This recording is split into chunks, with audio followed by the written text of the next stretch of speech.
This guide will walk you through the necessary steps to generate and download the Keyworker event report.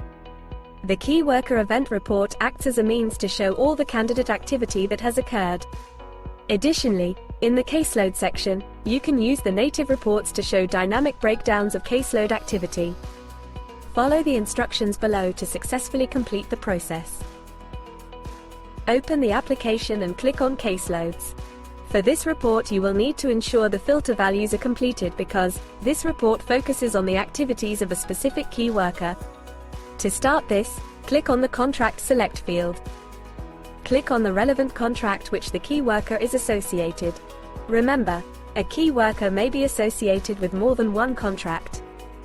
Click on the Provider Select field. Click on the relevant provider that their key worker is associated with. Click on the Key Worker option. Select the relevant key worker. Remember, the key worker must be associated with the contract and provider that you have previously selected, otherwise they will not be visible in this list. Click on the Date selector. Select the relevant date type. You can view data over periods of a day to a year. Select the relevant value. The view will differ depending on which date type you selected. Click on OK.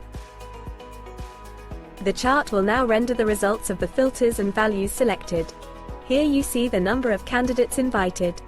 You can expand this to see the candidates associated with the data. Each column can be clicked on to show its contents. When you hover over it, a pop-up will appear to show the values. Looking at the full chart enables you to get a sense of conversion rate from one stage to the next. However, the shorter the time period, the greater the chance of sample size errors, which may skew the data. Now let's view this data in a more tabulated fashion. Click on the Keyworker event report. The pop-up will explain the data you have selected. Next, click on Generate Report. Now click on Download Report.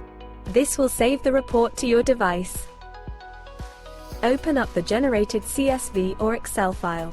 This will show the events that took place by the key worker depending on the parameters selected. For example, you can see who was invited, or accessed, or completed their assessment and on what date. In this line you see the candidate was invited on the 8th of March 2023. You can also see which contract and provider the candidate is with. If you want to understand more about an individual candidate, please download the full candidate report. In this guide, we covered the steps to generate and download the Keyworker event report in SkillsMiner. By following these instructions, you can easily access the report and utilize the important information it provides.